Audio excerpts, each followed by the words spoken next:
Hello, welcome to the Center Code training video talking about properly closing a project. We're going to go over some of the conceptual best practices for wrapping up and actually demonstrate closing down a project entirely. In this video, you're going to learn what our best practices are for closing down a beta project. We're also going to talk about how to preserve tester interest going from one project to the next and staying active in your community. Finally, we'll discuss how to access data in deactivated projects and what deactivating a project means for your licensing. Now, with regards to the Nighthawk project story, this is part of the management step, or what I would consider the aftermath step. Once your project is completed and you're pretty much done, this is actually going to be something you'll consider about closing down that project and finalizing the process. So with regards to closing down a project, you want to let your testers down slowly. You don't want them to be surprised or confused as to what just happened when they suddenly lose access to their project. You'll utilize a couple different tools within the project to effectively complete this process, including notices, so you want your testers to be able to see these items as they log into your project. Utilize emails so that they'll understand what's going on if they haven't directly logged into the project in a little while. And you'll use a final survey and signify a final survey so the testers understand this is the last survey that they'll be served. And finally, we'll utilize a block notice to prevent users from accessing the project any further and providing additional feedback once that project is completed. So in the process of closing down your project, maybe a week or 2 weeks out, you'll notify your testers via notices and emails. They'll provide their final feedback via final survey, and then they'll be blocked from further access into the project using a block notice. Don't forget to provide your incentives to your testers. In this case, the Nighthawk project promised Amazon gift cards to all of the effective testers, and then additional incentives provided to the top testers or the best testers that we had.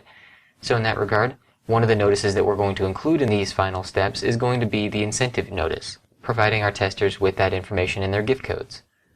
So once everything's all said and done, your testers understand what's going on for them, feel free to put up that block notice. Fully block your project whenever you're completely finished with the project itself. Now, the final steps to closing down a project include deactivating your project. And deactivating your project removes it from your licensing. Because it's removed from your licensing, there are of course restricted access rights. Your testers won't be able to access the project anymore. In addition, your internal members won't either. Project managers can still reach deactivated projects without issue, and when we go over deactivating a project, you'll understand the way that project managers will be able to access these projects. And again, your internal members and testers will not have access. It basically won't even show up in their project list. Effectively, the methods that you utilize to access your data or to close out your project really depend on your involvement and the size of your project. For example, if you're in a very large project and the project manager isn't directly connected to things like bug triage or data exports or anything like that, then you'll definitely want to leave that project active for a little while so your internal members can still access that information and export all that data until you're fully ready. Then you can deactivate as you see fit. However, if as a project manager you're highly involved and your project is fairly small, leaving your project management team fully responsible for exporting your data and triaging your bugs, then you can completely close down the project a little bit earlier. You can deactivate that project and the project manager team can still have full access to the data and the feedback within the project. So you'll need to decide which way you want to go about closing down your project, leaving it active for a little while so your internal members can still access it, or go ahead and deactivate it straight away so that your project managers are the ones who have full access.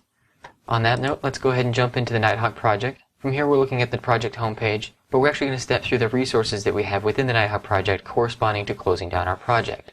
So jumping into project tools, I'm going to take a look at the content here.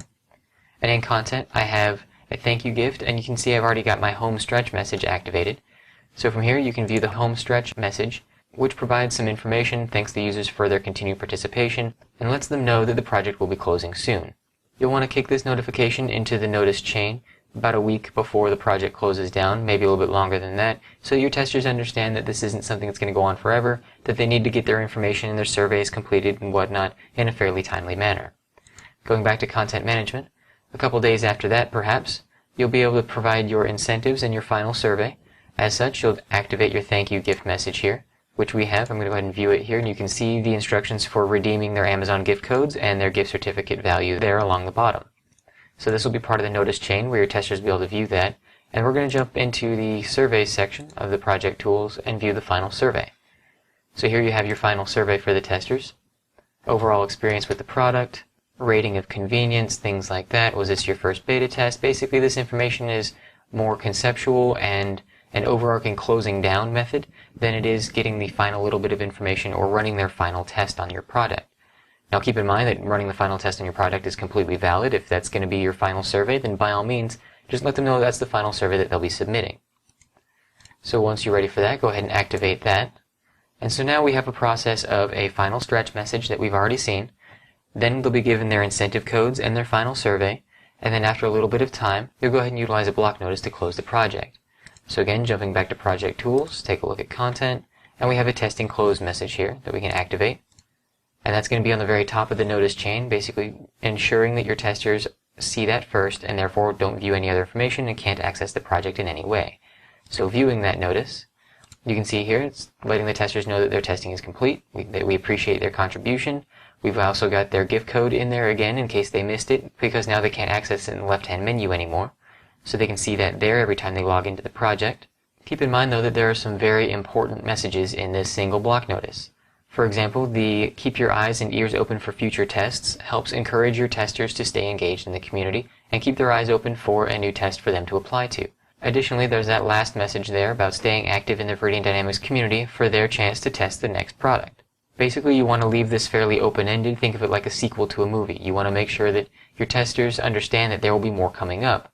They'll feel closure for this particular test, but know that they want to keep active and keep engaged in their community in order to be included in the next project.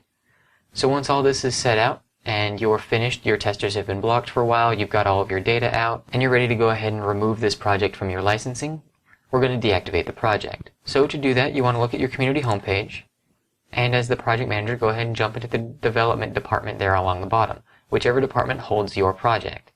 So clicking on development here shows you a list of all the projects within that department. From here you can simply see down that right hand side there the active checkbox. Uncheck that item to deactivate your project. Now again, it's successfully deactivated, but as a project manager I can still access this project. On the other hand, as a tester or an internal member, I can log out here, log in as a tester, and you can see that now that project is off of my list. I have no way of accessing that project anymore. This allows the project manager to be able to pull out any additional information that they need to and have full access to the project. They can reactivate the project, they can remove all the users, modify the project in any way, and move forward from there.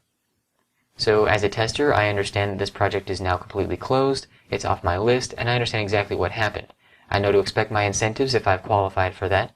Otherwise, I've seen that incentive notice that I got in the prior weeks. I was able to access it via that block notice, and everything is closed down and the project is now gone.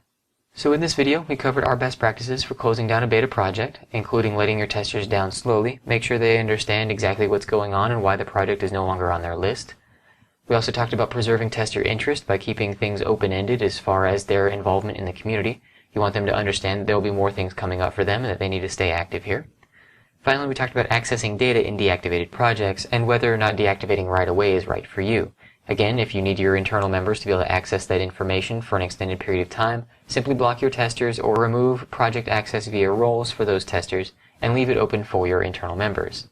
If that's not something you need and the project manager team is all that needs to be able to access the project to remove data, then by all means deactivate that project straight away. So of course we have more videos coming up, the next one talking about preserving your best practices and what worked in your projects using project templates. So stay tuned.